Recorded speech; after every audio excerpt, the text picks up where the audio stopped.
सिर्फ आजाद इंसानों की परवाज ऊपर होती है। পাকিস্তানের সাবেক প্রধানমন্ত্রী ইমরান খানের কারাবাস ও রাজনৈতিক নিপীড়নের অভিযোগ ঘিরে সাবেক স্ত্রী জেমিমা গোল্ডস্মিথের সাম্প্রতিক তৎপরতা নতুন করে আলোচনার জন্ম দিয়েছে। বিশেষ করে সামাজিক যোগাযোগ মাধ্যমে তার সক্রিয় ভূমিকার প্রশ্ন উঠেছে। এটি কি কেবল মানবাধিকার কর্মীর প্রতিবাদ, নাকি এর পেছনে এখনও রয়ে গেছে ব্যক্তিগত আবেগ ও ভালোবাসার সম্পর্ক? সম্প্রতি এক্সে দেওয়া এক খোলা চিঠিতে জেমিমা গোল্ডস্মিথ প্ল্যাটফর্মটির মালিক ইলন মাস্কের দৃষ্টি আকর্ষণ করেন। সেখানে তিনি অভিযোগ করে বলেন, ইমরান খানের গ্রেফতার, নিঃসঙ্গ কারাবাস ও মানবাধিকার লঙ্ঘনের বিষয় তুলে ধরার কারণে তার পোস্টগুলো ইচ্ছাকৃতভাবে সীমিত করে দেওয়া হচ্ছে। একই সঙ্গে তিনি ইমরান খানের দীর্ঘ একঘরের বন্দিদশা এবং সন্তানদের সঙ্গে যোগাযোগ বিচ্ছিন্ন থাকার বিষয়টিও তুলে ধরেন।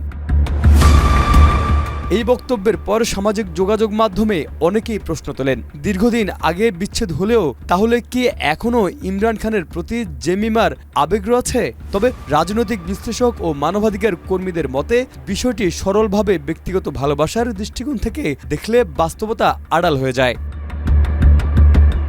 2004 সালে ইমরান খান ও জেমিমা গোল্ডস্মিথের বিবাহ বিচ্ছেদ হয়। তবে তাদের দুটি সন্তানও রয়েছে। একজন মা হিসেবে সন্তানের বাবার নিরাপত্তা ও মৌলিক অধিকার নিশ্চিত করতে কথা বলাটাই স্বাভাবিক বলছেন বিশ্লেষকরা।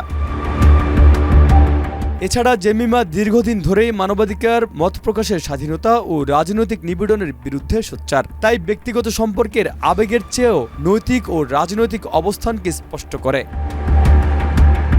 তবে কেউ কেউ সামনে আনছেন ইমরান ও জেমির বিবাহ বিচ্ছেদের সময় আদালতের সেই অভূতপূর্ব ঘটনা। বিচারক ঘোষণা করলেন জেমিমার সম্পত্তির অর্ধেক 12,000 কোটি পাউন্ড অর্থাৎ 13.5 লাখ কোটি টাকা ইমরান খান পাবেন। ইমরান উত্তর দিলেন, আমার কোনো সম্পত্তি দরকার নেই। বিচারক আশ্চর্য হয়ে জেমিমাকে জিজ্ঞেস করলেন, তিনি কেন এরকম নির্লোভ একজন স্বামীর থেকে বিচ্ছেদ চাচ্ছেন। জেমিমার উত্তর ছিল, ইমরান খান যদি লন্ডনে তার সাথে বসবাস করেন তাহলে তিনি এই বিচ্ছেদ চাইবেন না। পাকিস্তানের কুলুষিত রাজনীতির নোংরা শিকারের পরিণত হচ্ছেন তিনি।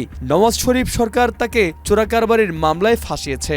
আর ইমরান খানের উত্তর ছিল, পাকিস্তান গরিব দেশ, অশিক্ষা, দারিদ্র্য, অবিচারে ভরপুর। তিনি কিছু একটা করতে চান দেশের জন্য, তাই লন্ডনে থাকা তার জন্য সম্ভব নয়।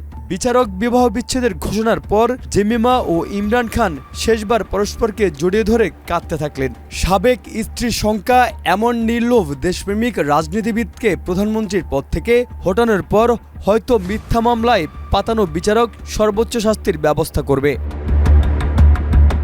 ইমরান খানকে ঘিরে জেমিমা গোল্ডস্মিথের উদ্বেগ পুরোপুরি ব্যক্তিগত প্রেমের গল্প না হলেও দীর্ঘদিনের সম্পর্ক ও পারিবারিক বন্ধনের কারণে সহমর্মিতা ও সম্মাননা থাকা স্বাভাবিক। তবে মানবাধিকার, ন্যায় বিচার এবং সন্তানের বাবার নিরাপত্তা নিশ্চিত করার আকাঙ্ক্ষার প্রতিফলন, যা বর্তমানে পাকিস্তানের রাজনৈতিক বাস্তবতার প্রেক্ষাপটে নতুন করে গুরুত্ব পাচ্ছে।